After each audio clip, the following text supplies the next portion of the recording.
Last night, I took my daughter to trumpet lessons, and the lessons happen in a private residence in the teacher's home. And as I'm sitting in the driveway, it struck me that because she is there having trumpet lessons, I belong in that driveway. If I were one driveway over, I would be completely unwelcome and a stranger and have no business being there.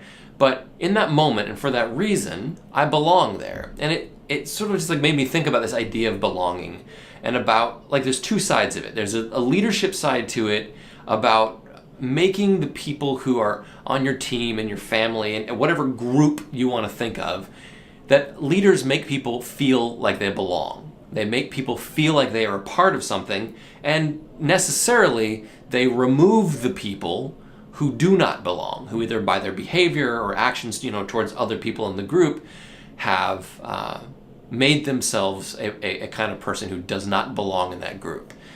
So leaders are sort of obligated to keep the group healthy by making sure the people who do belong feel like they belong, and ensuring that those who don't belong because of their actions are removed from that group.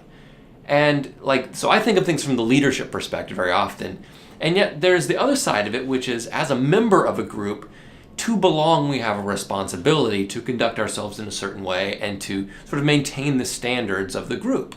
And so I belong in that driveway while I'm waiting for my daughter's trumpet lesson for a very specific reason.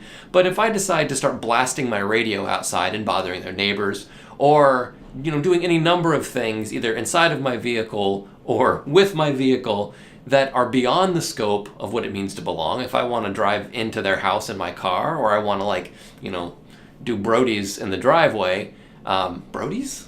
I can make myself not belong. And so each of us has a responsibility as a participant to figure out what are the ground rules and how do we fit into this situation. And as leaders, whether we are the leader of the group or not, the person who's in charge, we get to act as leaders by helping others to feel like they belong, and to help others understand, here's how the group works. As a great example, at this skate park in town, I was there with a church group one time, and we were helping do some projects around the building. And there were a group of teenagers, I would say probably 12 to 18-year-olds, somewhere in that neighborhood. And at one point, they're riding their BMX bikes all around the park. And I'm sort of observing. We're wrapping up for the day, and I'm observing. And one of the kids is clearly acting in a way that the other kids in the group do not appreciate.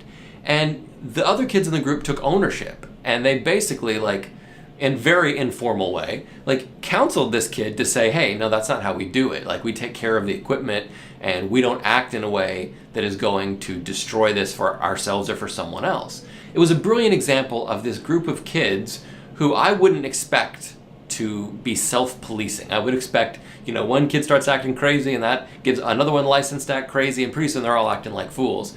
And yet they felt a sense of ownership. They understood what it means to belong. And so they were self-policing. They were saying, no, here's how we conduct ourselves, and if you don't want to conduct yourself in this way, then you don't get to belong. And I thought it was just a really powerful way that in a matter of seconds, this kid came correct. This kid was like, okay, this is what I need to do to be a part of this, and stopped acting in ways that excluded him. So I just think belonging is such a powerful thing. We are different people when we feel like we belong. Which is different than just belonging. Feeling like we belong is an important part of the equation. And I think that groups act differently when there's someone inside the group that clearly does not belong, and the leaders, the people who are in charge of caring for the group, don't extract that person and say, you don't get to be here if you don't act in the ways that a person who belong acts. So we have the ability to show others what it means to belong, and to ensure that we are also acting in ways that help us to belong. And when those two things are working in concert, man, it makes for pretty remarkable culture. I would expect it's the kind of culture you might want to belong to. To belong in, to which you would, to whom